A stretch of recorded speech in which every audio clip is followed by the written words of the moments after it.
Welcome to the Wealth Acceleration Podcast with your host, wealth coach Wade Reed. Hey, what's up, Money Masters? It's Wade Reed here for another episode of the Wealth Acceleration Podcast, and I'm excited to share with you a little bit of an intro to why we often fail at money. And this comes from one of my favorite little pamphlets. It's called One for the Money by Marvin J. Ashton. This is something that came out of 1975-ish, late 70s, early 80s, during a time of hyperinflation like we're dealing with right now, during a time of economic upheaval and uncertainty.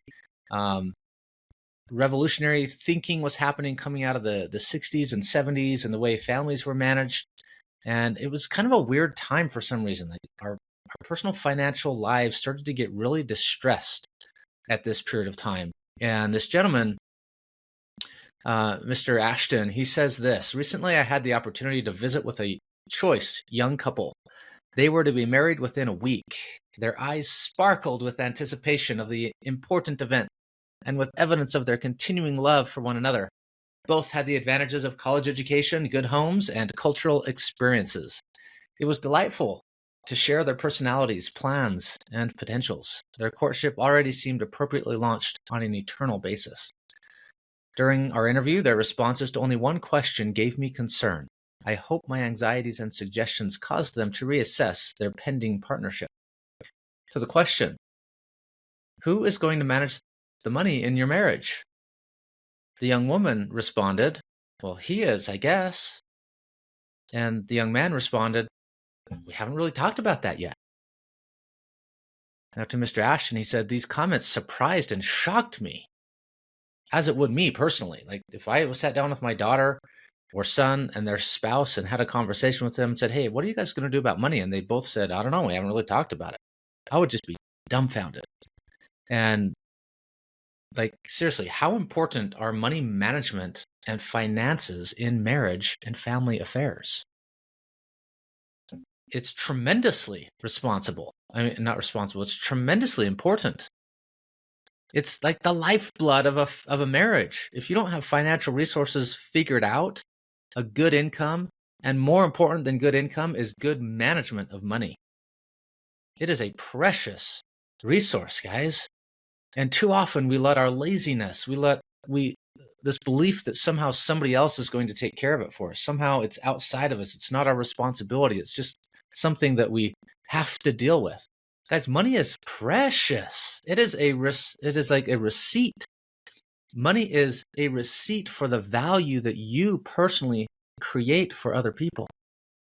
It is a holding place for that value that you exchange with other people. And it's really a representation of your personal worth as represented by the economic value you bring to the company you work for, the businesses that you manage, the customers that you support. And I want you guys to be in such high regard for the money that you have that you will be a steward over it and recognize it as something that must be managed really well. That is precious. Something you would, like a really nice car, a really nice diamond ring, or, a Mickey Mantle baseball card. I came across this company called BC Vintage who offers these really interesting collectibles. And like these things that are considered rare and precious are often taken very good care of. And I want you guys to think of your monetary resource like that. It is so tremendously important that we manage this resource well. In fact, here's some statistics from the American Bar Association regarding the reasons people say that they are getting divorced or why they're considering divorce. The bar says 89% of all divorces can be traced to quarrels and accusations over money. Others have estimated that 75% of all divorces result from clashes over finances. And some professional counselors indicate that 4 out of 5 families are strapped with serious money problems. Wow. I would suggest it's not so much money problems, but the ability to communicate effectively about money, to have an open dialogue with spouse about what it is you care about in life and what it is they care about in life and what it is that creates unity among the two of you about what you both value in life And of course, yes, you can have your fun money, and yes, your spouse can have their fun money, but you need to have some joint values there so that the money that comes in from, maybe you both work different businesses, maybe you work in the same business, maybe like my family, I do the breadwinning and my wife manages the household as the homemaker, and she chooses that and loves that. But we need to unify our financial lives in such a way that we have clarity of the vision for our future. You may have a vision of a beautiful retirement where you stop working at some point and you're able to do certain trips. Maybe you live retired today, like I prefer to do. I try to live in a mindset of retirement today where I do activities that I enjoy, that my spouse enjoys. We take trips on a fairly regular basis. We do weekend getaways together to bond our marriage together. We do things with our family at least once a year, like our entire family, like our young kids. We do some fairly big trip for 10 days to 2 weeks. We have found personally in our lives that as we do those things today, we don't have to wait till one day someday. We can enjoy some of our financial resources now while also preparing for the future, helping our kids with college, helping our kids get through in our life, our religious life. Our kids do missions if they want to. They'll go do an 18-month or 24-month full-time missionary service to go preach the gospel. And so we help finance that. It's out of our pocket. It's not covered by our church. It's actually out of our pocket and gifts from our family who support. There are things that are really important to my wife and I that we give priority to because we have open dialogue about money. In fact, it's a common practice to do what's called a family executive council, particularly a husband and a wife, similar to what you would do in a business, where like the chief executive officer, the chief financial officer, the chief marketing officer, they all get together and they talk about what the direction of the company is, what its vision is, and what they can do in the current year, and then back that out into the current quarter, and then back that out to the current week that can help move the needle about what that business's purpose is. Do you and your family and your spouse, do you two have a clear purpose? Are you having conversations to create accountability around that purpose? I encourage you to do that, guys.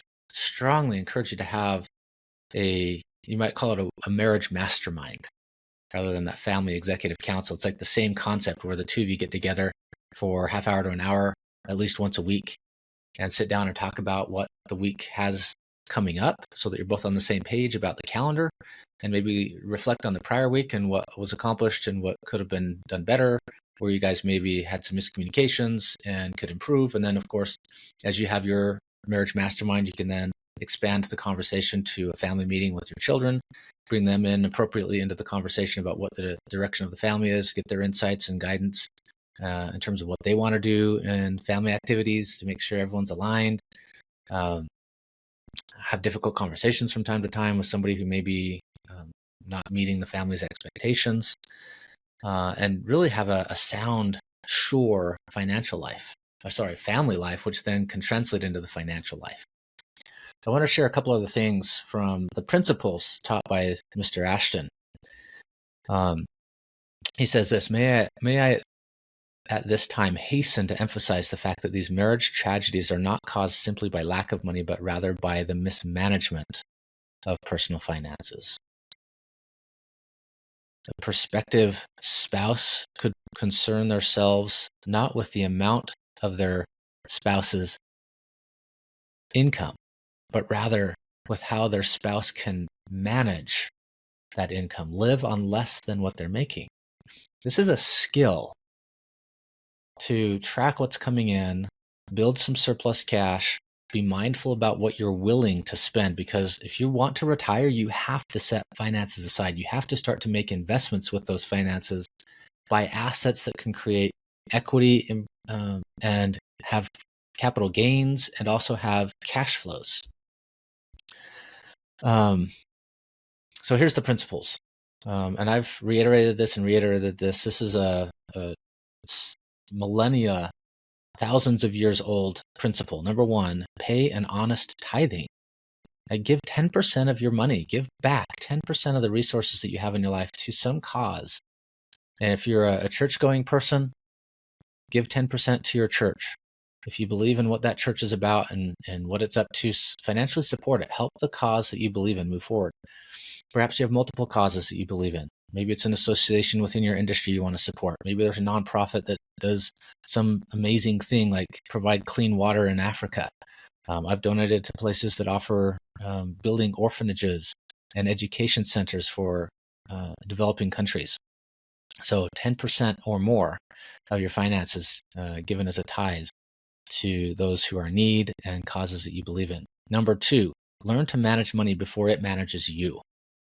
This is some of the work that I do. And hopefully some of the resources that I'm sharing with you, these podcast episodes, are inspiring you to actually take action. This must be practical, guys. It's not just nice to hear about it. You have to take action. And if you're someone yet who hasn't taken action and wants to have a conversation, you can do that on my website. Go find the link that allows you to schedule with me, and let's do some time to analyze what's going on. Let's do that. If you can't find it for some reason, leave a comment on the podcast. Go to my contact me page on the website. Like, I want to help you guys. It's got to be practical. Number 3, learn self-discipline and self-restraint in money matters. There has to be some discipline. You have to be willing to say no to things. We have to get really, really good at saying no, because that empowers our yeses. Saying no empowers our yes so that it's a more appropriate thing. Like, it's got a stronger positive impact in our life when we say yes to something because we've thought it through. We've given some real discussion to it. We've made sure it aligns with our values and the priorities of our life. Number 4, use a spending plan. Identify what your expenditures have been the past year. If you haven't got a full year, just do the past 3 months. Get the average, and then plan your future spending this month, next month, based on that average, and then track against that average. I've got a tracking tool you can go download, and make sure you're building some surplus. You've got to build some surplus. So my encouragement, along with having a spending plan, is always, in the first thing you do is giving an honest tithe. The second thing is paying yourself. You need to keep at least 10%, if not 20. So plan on 10%, 20% for yourself, for future things, for big purchases, for trips, for retirement. And the rest of the 70% is the money that's available to enjoy your lifestyle. 10, 20, 70. That's the pattern. 10, 20, 70. Now, the next piece. Teach family members early the importance of working and earning. This is where all the family, that's that, by the sweat of your face shall you eat bread all the days of your life. There is something valuable and powerful about work. Learning how money is created through value exchange, by giving something of value, solving a problem. Maybe your kids need to go wash somebody's car, shovel some snow, rake some leaves, cut some grass, pull some weeds. Like, whatever those things are, your kids need to go do that. If you guys haven't learned that skill yet, like, really recognize the value you're providing to your employers and your customers as business owners. They're paying you not for time, but for the value you provide. So teach our family members the importance of working and earning. Number 6, teach children to make money decisions in keeping with their capacity to comprehend. So at different stages of life. When I was young, I've shared this story many times, I had a little bank. It had 3 compartments. This was this cardboard box. Spend, save, give. These 3 components, 10, 20, 70. But when I was young, it was more like 10, 50, 40. 50% went to long-term things like buying a bike, preparing to do my own missionary service, paying for college, buying a car, all those longer-term things. I would take the money that was in that little bank, and I would take the $10 bill. My parents would break it up into 10 $1 bills. $1 goes into the tithing, $5 go into the savings, $4 go into my spending. I knew what I had. We have to learn the discipline at our kids' age-appropriate capacity. In our current life, my wife and I, we often use tickets. We have this tool called the Do Dots board. And the kids, they have level 1 activities, which are like just responsibilities. Clean up your room, tidy your bed, make your bed, tidy your space, do your basic household responsibility like setting the table, clearing the dishes, loading the dishwasher, unloading the dishwasher, taking care of the animals. Those are what we call level 1 activities. Those are not paid. Those are just things we do for the family. Level 2 activities are income generating. activity, something extra. And they get tickets, and those tickets are worth dollars. So they accrue these tickets, and then the tickets can be transferred into actual dollars. They can be transferred into going to the store to buy something that they have been looking forward to. It can be transferred into an experience with mom or dad. So again, age appropriate, using something that the kids can understand. Number 7, teach each family member to contribute to the total family welfare. Allow each other to support each other. My daughter's about to go on this mission. We're going to have our kids add some of their own money to this mission fund. They get to contribute to the welfare of the family. When we do trips, we allow the kids to contribute to the pot of money. We even keep a jar that's got coins and dollars in it. The kids add some of their own money to this fund to go on a trip. And one year we did this. We had a big jar. We took it the first day of our trip. We took it to the bank. We converted it into actual dollars. The dollars then were split up among the kids so they could go buy souvenirs. They all had buy-in to this experience as a family because they were allowed to contribute to the total family welfare. It's good and it's okay to have open dialogue. Let the kids know what the bills cost. Age appropriate. Teens can come in and sit down with you when you go through paying the bills. You look at your bank account, you open up the bill that's due, you set up the payment through your bill pay system, or maybe you write the check if you're still old school. I do that every once in a while. Let the kids know how to do the money management and contribute. Maybe they even need to do some jobs around the house to, their extracurricular activities for school. Let them pay for part of that. Let them know that it's not just you giving to them, but giving the right and responsibility to go earn something so that they have buy-in to their own experience in their extracurriculars. Number 8, make education a continuing process. Complete as much formal full-time education as possible, including trade schools and apprentice programs. Again, this is coming back from the 70s, early 80s. And this is still highly applicable. Our college system is kind of messed up. And so college isn't nearly as important as it once was because there's so much education available for free online. So go learn a valuable skill to solve an important problem. The bigger the problem, the bigger the paycheck. And trade schools are still way in need, like electricians and HVACs, plumbing, yard maintenance, roofing, housing, construction, welding, all these things, like super highly valuable. You can be paid hundreds of thousands of dollars without having to go through 20 years of school, like doctors. Number 9, work toward home ownership. It's very expensive now to buy a home. We have to get creative about that. Additional dwelling units on our own land. We might build something that we can offer to our children. Maybe we help them use some of the equity in our house to help them get into a house. Today's market, people are less interested in houses, I think, but I think there's still value in owning a home and having something that keeps you engaged in feeling like you have a piece that you can call your own.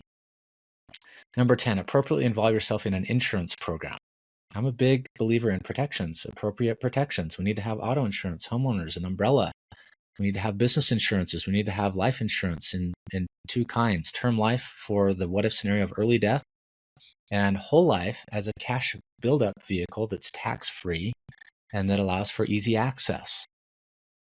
We need to have a disability insurance plan. We need to have something that helps with long-term care for our future needs, because over 70% of 65 plus year olds are going to need skilled nursing care. Alzheimer's, mental breakdowns, body breakdowns. I'm starting to see it in my parents who are in their early 70s to mid 70s. This stuff's happening. So we need to have that stuff in place as early as we can. And again, appropriately. We need to find out what the maximum coverages are we can get and then decide how much we're both willing and able to pay for. So we need to educate ourselves. Insurance isn't a necessary evil. It's just necessary. It's good. It's something that allows us to transfer our risk to somebody else, another institution that's highly capable of handling that risk. So we're only on the hook for a few thousand, where the insurance company would be on the hook for tens of thousands to hundreds of thousands. It's very, very important we have an appropriate insurance plan. Include in that estate planning, business entities, things of that nature too. Now, number 11, understand the influence of external forces on family finances and investments. Inflation continues to offset major portions of average wages. It doesn't seem that wages are keeping up with costs of inflation, so we have to be even more careful with how we spend lifestyle, because there's so many billions of dollars telling us to give up every dollar we have to spend it on everything else. A larger paycheck may not mean more purchasing power and should not be an excuse for extravagant purchases and additional debt. This is lifestyle creep that Mr. Ashton was talking about 40 years ago. It existed then, it exists now. Number 12, appropriately involve yourself in a food storage and emergency preparedness program. This is, I think, one of the least thought of things in personal finance. We think about saving dollars, but we don't often think about saving food, water, and fuel on hand at our homes. If you have animals and you are without power for a few days, maybe even a couple of weeks, like in North Carolina, I've got one of my administrative assistants who lives there. Their family's in the path of Hurricane Helene, and it 500-year storm is what it's been declared. It was devastating.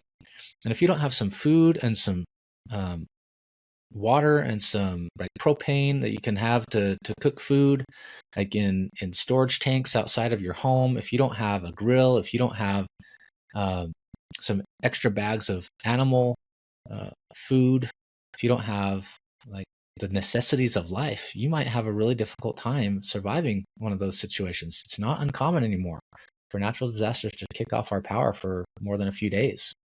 So get some basic food storage in place. Get about 3 months as a starting place, as a goal, so that you have the ability to deal with a natural disaster situation. I live in Utah. We're on a fault line in Salt Lake City that is expected to have a very major earthquake in the coming years. We are due for a pretty substantial earthquake according to the historical record. And so I personally have for my family at least 3 months on hand. I have a 250-gallon water tank in my garage that's got spigots on it that allow for that water to be flowed out. And of course, we've got propane on hand, and we've got I've got a solar power system with battery backup. So when my neighbors are without power, I actually have power and can generate power during the day. But again, we want to do so appropriately. We don't want to just go get into a bunch of debt to do that. We want to do so carefully. All right, guys, we'll wrap with that for today. Money management is really, really important. And the historical record tells us that. The current day record tells us that. Encourage you guys to have the open dialogue with your spouse. I want you guys not just to have good financial lives, but more importantly, a good personal life, marriage, family, because that's what brings us the greatest happiness in life. Being with people we love and care about and enjoy being with. And I want you to have good, healthy ways you can have the conversation with your spouse. I want you to be in alignment with your spouse.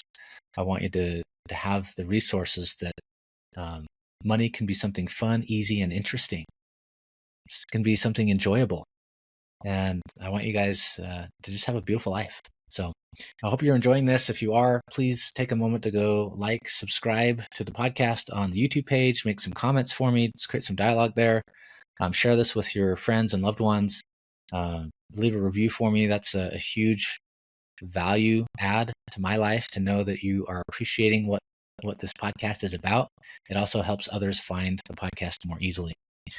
Love you guys, and we'll see you in the next episode. Thanks for tuning in to the Wealth Acceleration Podcast. We hope the insights from today's episode help you streamline your finances and grow your wealth stress-free. For show notes from today's episode and more tips on creating a comprehensive wealth-building plan, visit moneymasterycoaching.com. Remember, financial freedom is attainable. Until next time, keep accelerating towards your goals. See you on the next episode.